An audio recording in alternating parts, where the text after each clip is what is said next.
ये हमारा अध्यापक जीटी और पीजीटी के लिए पेडागोजी के क्वेश्चन आपको प्रोवाइड किए जा रहे हैं।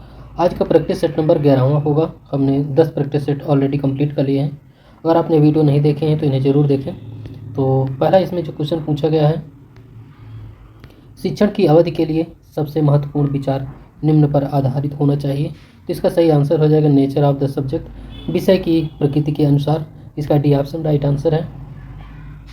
क्वेश्चन नंबर 42 है, स्थिति के बारे में निम्नलिखित में से कौन सा कथन सही है। तो यह है वैरायटी ऑफ द एक्सपीरियंस। इसमें हो जाएगा अनुभवों की विविधता, इसका राइट आंसर हो जाएगा।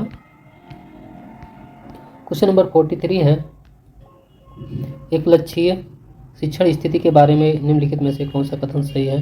तो 43 नंबर का जो राइट आंसर हो जाएगा, ये डी ऑप्शन राइट आंसर है। इसमें विद्यार्थियों के अनुभवों की विविधता उनके समूह के भीतर सीमित होती है। 45 नंबर है, निम्नलिखित में से कौन सा कथन सही नहीं है। तो 45 नंबर का जो राइट आंसर हो जाएगा, इसमें बी ऑप्शन है। एक बहुत अच्छी अध्यापक अनेक चुनौतियों के समान का सामना करता है, बी ऑप्शन राइट आंसर हो जाएगा इसका। 45 नंबर है, निम्नलिखित में से कौन सा हमारे शिक्षण का एक साधन नहीं है। तो 45 नंबर का राइट आंसर हो जाएगा इसमें शब्द पर्याप्त राइट आंसर है। निम्नलिखित में से कौन सा रचनावाद का प्रमुख समर्थक है। रचनावाद का जो प्रमुख समर्थक है वह प्याजे और वाइगोत्स्की हैं, राइट आंसर हो जाएगा। क्वेश्चन नंबर 47 है, अधिगम का सामाजिक सांस्कृतिक सिद्धांत किसकी व्याख्या करता है। अधिगम व्यक्तियों के बीच सामाजिक अंतःक्रियाओं के दौरान होता है। तो 47 का राइट आंसर हो जाएगा, वाइगोत्स्की ने कहा है। डी ऑप्शन इसका करेक्ट आंसर है। क्वेश्चन नंबर 49, कल्पना करें कि एक छात्र ने अभी अभी मूल जोड़ में महारत हासिल की है। इस बिंदु पर मूल घटाव के उनके प्रवेश कर सकता है, जिसका अर्थ है कि उसके पास घटाव सीखने की क्षमता है।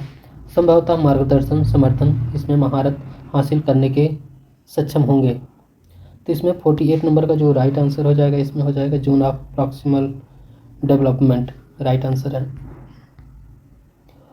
वह कौन सी विधि है जिसमें सहायता की आवश्यकता पड़ने पर समय के साथ निकटता में दी जानी चाहिए।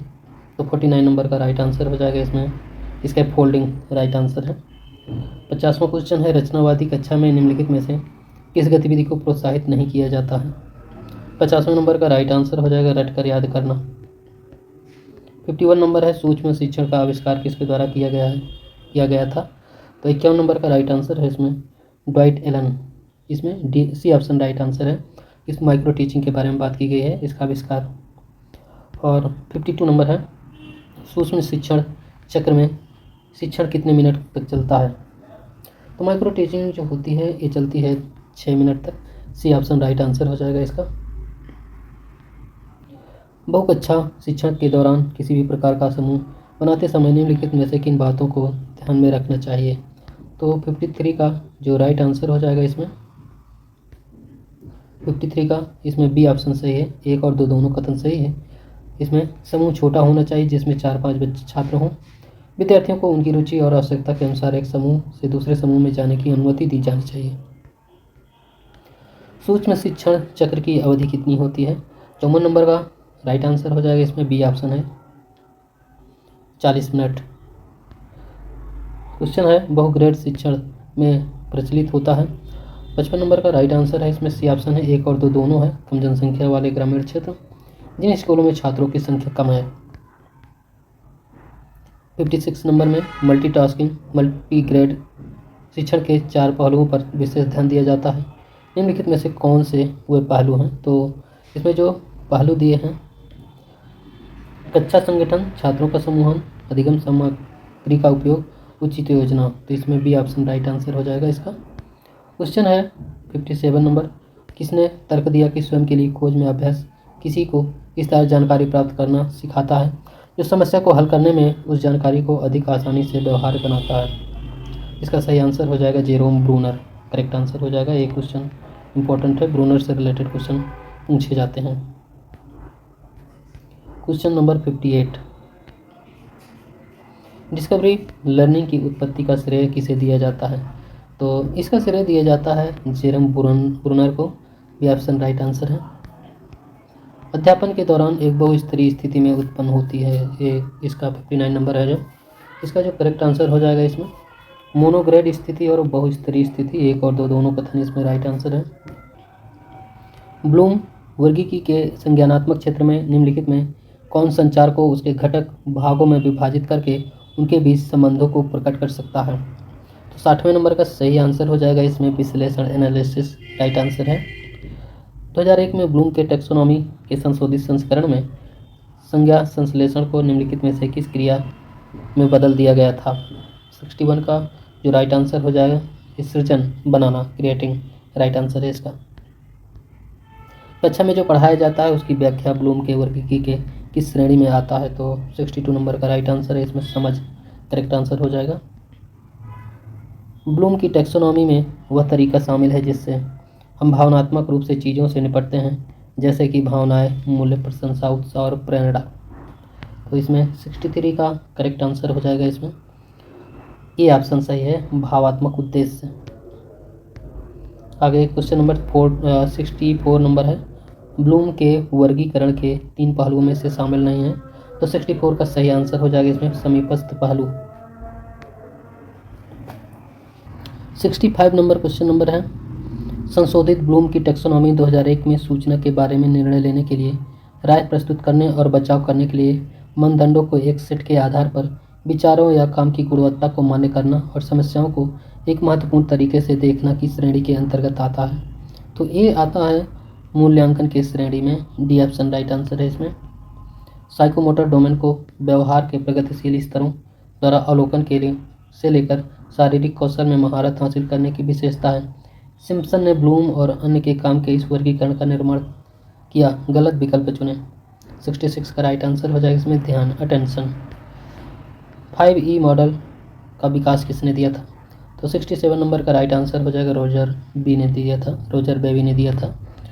और मोनोग्रेड शिक्षण के अलावा सभी दी गई विशेषताएं सही हैं, तो 68 का सही आंसर हो जाएगा इसमें। कई कक्षाओं के एक शिक्षक राइट आंसर हो जाएगा। 68 नंबर का ए ऑप्शन करेक्ट आंसर है। क्वेश्चन नंबर 69, निम्नलिखित में से किस स्तर पर निर्णय केवल व्यक्ति की अपनी आवश्यकताओं और धारणाओं पर आधारित होता है? 69 नंबर का राइट आंसर हो जाएगा इसमें पूर्व पारंपरिक स्तर राइट आंसर है। ये क्वेश्चन इंपॉर्टेंट है, फिर से इसे देख लीजिए। निम्नलिखित में से किस स्तर पर निर्णय केवल व्यक्ति की अपनी आवश्यकता और धारणाओं पर आधारित होती है? तो ये पूर्व पारंपरिक स्तर राइट आंसर है इसका। 70वां नंबर क्वेश्चन जो दिया गया है, सूचना प्रसंस्करण उपागम संज्ञानात्मक विकास उपागमों में से एक है, इसके बारे में निम्नलिखित में से कौन सा कथन सही है? इसमें जो नंबर दिए हुए हैं 70वें में, इसका जो करेक्ट आंसर हो जाएगा इसमें 1 और 2 दोनों है। यह धारणा अधिगम स्मृति समस्या समाधान में शामिल प्रक्रिया में केंद्रित होता है, संज्ञान में व्यक्तिगत अंतर से संबंधित होता है। अब हम लोग पढ़ेंगे एनईपी से रिलेटेड, इसमें 30 क्वेश्चन और हैं। तो निम्नलिखित में से कौन सा गतिविधि आधारित अधिगम का चौथा चरण है?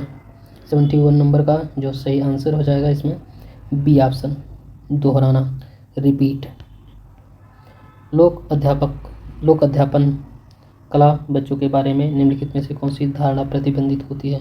ये अहंकारी और समाजीकरण की आवश्यकता, खाली बर्तन ज्ञान से भरे जाने चाहिए जो केवल वयस्क ही प्रदान कर सकते हैं। तो 72 नंबर का जो राइट आंसर है इसमें डी ऑप्शन करेक्ट है। 1 और 2 दोनों कथन राइट आंसर है। 73 नंबर में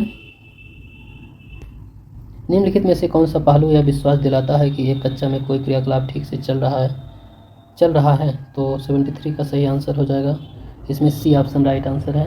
1 और 2 दोनों राइट आंसर है इसमें। बच्चे एक समस्या को हल करने के लिए सामग्री में हेरफेर कर रहे हैं, विभिन्न व्यवस्थाओं का प्रयास कर रहे हैं। और दूसरा पॉइंट है, बच्चे उस क्रियाकलाप को करने के उद्देश्यों और कारणों को स्पष्ट रूप से बता सकते हैं।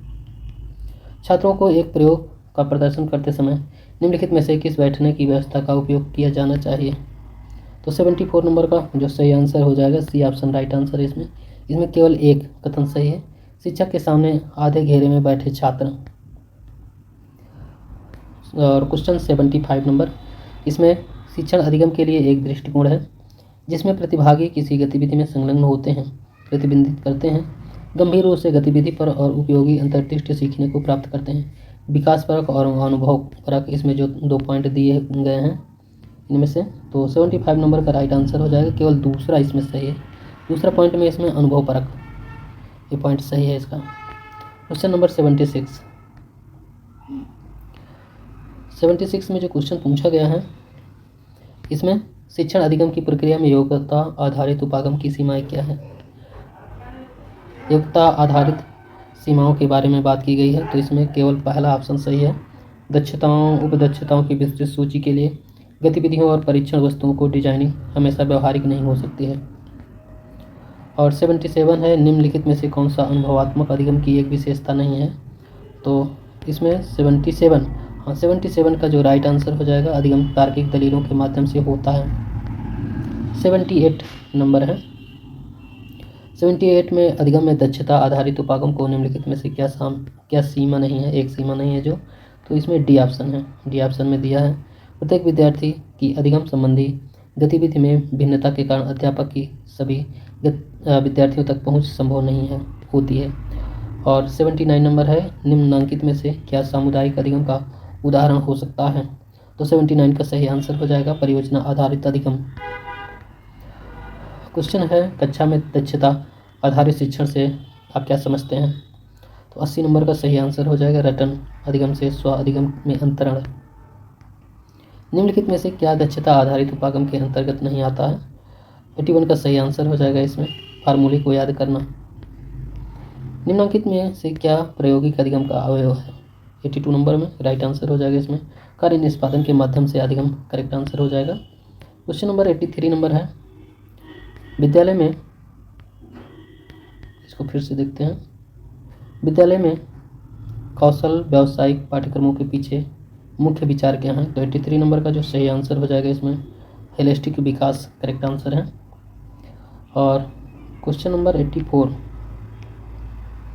84 नंबर में, हेंज दुविधा को सुनने के बाद 8 वर्षीय गुरप्रीत कहता है कि हेंज को पैसा चुरा लेना चाहिए क्योंकि उसे इसकी ज़रूरत है। नैतिक तर्क के किस स्तर पर बच्चे सही और गलत का फैसला व्यक्तिगत जरूरतों चाहतों के आधार पर करते हैं। 84 नंबर का राइट आंसर हो जाएगा इसमें बी ऑप्शन से है, यांत्रिक सापेक्षिक अभिमुखता। और 85 नंबर है जो क्वेश्चन है, एक शिक्षिका अपने शिक्षार्थियों की इस रूप में मदद करना चाहती है कि वे इस स्थिति के अनेक दृष्टिकोण से सराहना कर रह सकें। वह विभिन्न समूहों में एक स्थिति पर वाद विवाद करने के अनेक अवसर उपलब्ध कराती है। वाइगोत्स्की के परिप्रेक्ष्य के अनुसार उसके शिक्षार्थी विभिन्न दृष्टिकोणों को करेंगे, अपने तरीके से उस स्थिति के अनेक परिप्रेक्ष्य विकसित करेंगे। 85 नंबर का जो सही आंसर हो जाएगा इसमें बी ऑप्शन सही है, आत्मसात।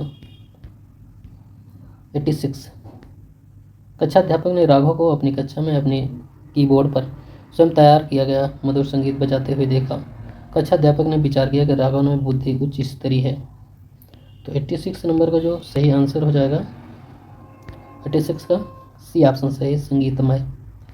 87 नंबर में है, एक शिक्षिका अपने शिक्षार्थियों की विभिन्न अधिगम शैलियों को संतुष्ट करने के लिए वैविध्यपूर्ण कार्यों का उपयोग करती है, वह प्रभावित होती है। 87 का राइट आंसर हो जाएगा गार्डनर के बहुबुद्धि सिद्धांत। 88 नंबर, शिक्षिका को अपने कक्षा में सृजनात्मक बच्चों की पहचान करने के लिए किस प्रकार के प्रश्न पूछने चाहिए। तो खुले जवाब वाले प्रश्न पूछने चाहिए। और शिक्षिका बच्चों को विभिन्न रंगों वाली चिकनी मिट्टी देकर कहती है कि उनके मन में जो आता है वह बनाएंगे। इसके माध्यम से वह बच्चों में बढ़ावा देना चाहती है। तो 89 का सही आंसर हो जाएगा सृजनात्मक, राइट आंसर है। योग्यताओं, कक्षा में विभिन्न योग्यताओं वाले शिक्षार्थियों की आवश्यकता की पूर्ति कैसे की जा सकती है। तो 90 नंबर का राइट आंसर हो जाएगा इसमें श्रेणीबद्ध कठिनाई के कार्य दे करके। क्वेश्चन नंबर 91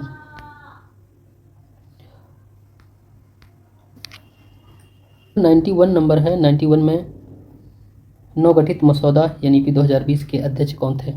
तो 91 नंबर का राइट आंसर हो जाएगा डॉक्टर के कस्तूरी रंगन, राइट आंसर है। केंद्रीय मंत्रिमंडल ने नई राष्ट्रीय शिक्षा नीति 2020 को कब मंजूरी दी थी।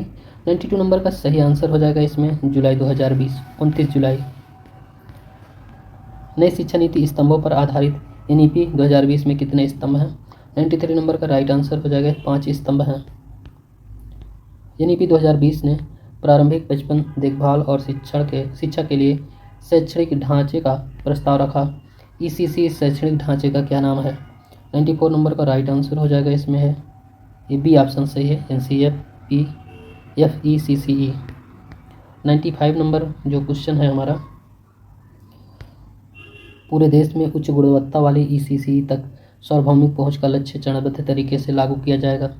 ईसीसी विभिन्न शिक्षा संस्थानों के माध्यम से वितरित किया जाएगा। बेजोड़ संस्था का पता लगाना है आपको, तो इसमें डी ऑप्शन राइट आंसर है, निजी स्कूल के किंडरगार्टन। और क्वेश्चन नंबर 96, राष्ट्रीय शिक्षा नीति 2020 NEP भाषा शिक्षा में भाषा सीखने को के रूप में वर्णित करती है। तो 96 का सही आंसर है इसमें बहुभाषावाद और भाषा की शक्ति। NEP 2020 के अनुसार स्कूली शिक्षा में किस आयु वर्ग के बच्चे शामिल हैं? इसका सही आंसर हो जाएगा 3 से 18। NEP 2020 के अनुसार विद्यालय शिक्षा के बुनियादी स्तर में शामिल हैं। तो इसमें जो 98 नंबर जो क्वेश्चन है, इसका ए ऑप्शन सही है। इसमें ये पूर्व विद्यालय के 3 वर्ष तथा कक्षा 1 और 2 राइट आंसर हो जाएगा। और क्वेश्चन नंबर 99, मूलभूत साक्षरता और संख्यात्मकता की पूर्व अपेक्षाएं क्या है? 99 में, तो इसमें बी ऑप्शन है, संख्या के साथ पढ़ना लिखना और बुनियादी संचालन। निपुण भारत मिशन का उद्देश्य कि बच्चे को पढ़ने लिखने में दक्षता हासिल हो। 100 का सही आंसर हो जाएगा, कक्षा 3 तक पहुंचता है। तो अभी तक हम लोगों ने प्रैक्टिस सेट 11 तक कंप्लीट कर लिए, 4 प्रैक्टिस सेट और आपको प्रोवाइड किए जाएंगे। तो दोस्तों आज का वीडियो यहीं तक। पूरा वीडियो देखने के लिए बहुत बहुत धन्यवाद।